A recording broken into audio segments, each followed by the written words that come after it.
Saya Valerina Daniel. Ya, dan saya Ardianto Wijaya. Malam hari ini kami berdua diberikan amanah oleh Komisi Pemilihan Umum Republik Indonesia untuk memimpin atau menjadi moderator dalam debat pertama Capres 2024. Ya, untuk mengawali debat, marilah kita berikan tepuk tangan yang meriah untuk pasangan calon presiden dan calon wakil presiden 2024. Baik, hadirin serta penonton di rumah, debat pertama calon presiden ini diselenggarakan oleh Komisi Pemilihan Umum Republik Indonesia. Tentunya bekerja sama dengan Lembaga Penyiaran Publik, Televisi Republik Indonesia, dan Radio Republik Indonesia sebagai media penyelenggara. Malam ini, para calon presiden akan saling bertanya, beradu argumentasi terkait 6 subtema, yaitu pemerintahan, hukum, hak asasi manusia, pemberantasan korupsi, penguatan demokrasi, peningkatan pelayanan publik, penanganan disinformasi, dan kerukunan warga. Ya, dan selanjutnya kami akan menyampaikan aturan yang tentunya ini harus disepakati oleh kita semua.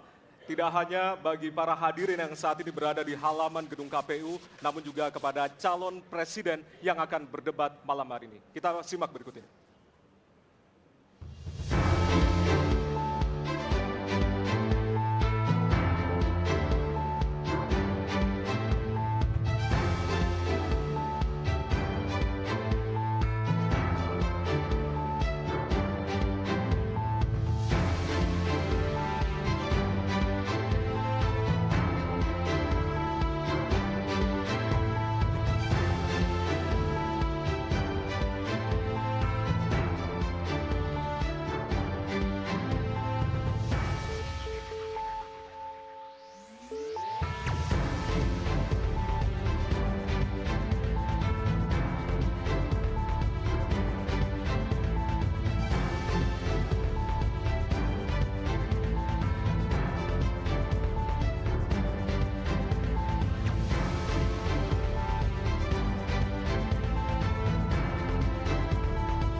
Selanjutnya kami akan hadirkan profil dari calon presiden 2024.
Baik, malam hari ini tentunya menjadi malam yang paling dinantikan oleh kita semua. Dan kita akan langsung mengawali debat pada malam hari ini dengan mendengarkan visi, misi, dan juga program kerja dari masing-masing calon presiden 2024. Dan kita akan langsung mulai dengan calon presiden nomor urut 1. Kami persilakan kepada Bapak Anies Baswedan untuk maju ke atas panggung dan menyampaikan visi misinya. Kami persilakan Pak Anies untuk segera menuju ke panggung utama. Pak Anies, waktu Bapak adalah 4 menit dimulai dari sekarang. Assalamualaikum warahmatullahi wabarakatuh. Selamat malam dan salam sejahtera untuk semuanya. Bismillahirrahmanirrahim. Negara hukum menempatkan hukum sebagai rujukan utama untuk memastikan hadir rasa keadilan, memberikan kebermanfaatan, dan memberikan kepastian kepada semua. Ini harus dipegang teguh oleh pemegang kekuasaan, baik yang di puncak dan seluruh jajaran. Tapi apa yang terjadi? Banyak aturan ditekuk sesuai dengan kepentingan yang sedang memegang kekuasaan. Apakah ini akan diteruskan? Tidak. Ini harus diubah. Ini harus dikembalikan. Kemudian kita menyaksikan betapa pada hari-hari ini tatanan ketika kita menyelenggarakan pemerintahan sering tidak sesuai dengan prinsip-prinsip hukum yang kita pegang. Karena itulah kami melihat perubahan ini harus kita kembalikan. Negara ini adalah negara hukum, bukan negara kekuasaan. Dalam negara hukum, kekuasaan diatur oleh hukum. Dalam negara kekuasaan, hukum diatur oleh penguasa. Dan kita tidak menginginkan itu terjadi. Pada saat ini, kalau kita lihat hukum itu harusnya tegak begini. Inilah hukum. Dalam kenyataannya, dia bengkok. Dia tajam ke bawah, dia tumpul ke atas. Dan kondisi ini tidak boleh didiamkan, tidak boleh dibiarkan, dan harus berubah. Karena itu kita mendorong perubahan. Mengembalikan hukum menjadi tegak kepada semuanya. Dan bila kita saksikan hari ini, ada satu orang milenial bisa menjadi calon wakil presiden. Tetapi ada ribuan milenial, generasi Z, yang peduli pada anak-anak bangsa, yang peduli pada mereka yang termarginalkan. Ketika mereka mengungkapkan pendapat, ketika mereka mengkritik pemerintah, justru mereka sering dihadapi dengan kekerasan, dihadapi dengan benturan, dan bahkan gas air mata. Apakah kondisi ini akan dibiarkan? Tidak, kita harus lakukan perubahan. Oleh karena itu, kami memperhatikan ini sebagai hal-hal yang mendasar. Yang tak kalah penting, ini kedua nih, yang tak kalah penting.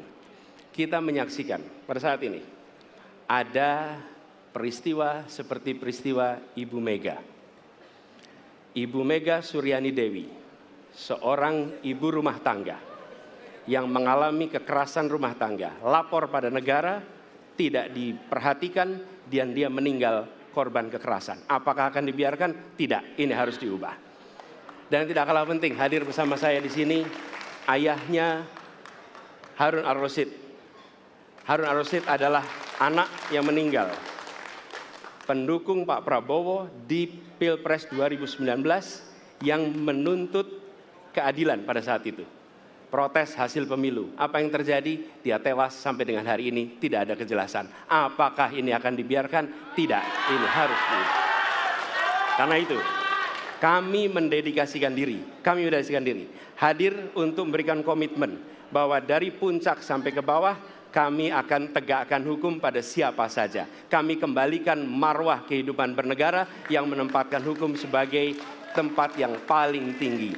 Dan ketentuan itu berlaku kepada semua, termasuk ketika menyangkut urusan ASN, menyangkut urusan TNI dan Polri. Terima kasih. Assalamualaikum warahmatullahi wabarakatuh. Terima kasih. Bapak Anies, kami persilakan kembali ke tempat.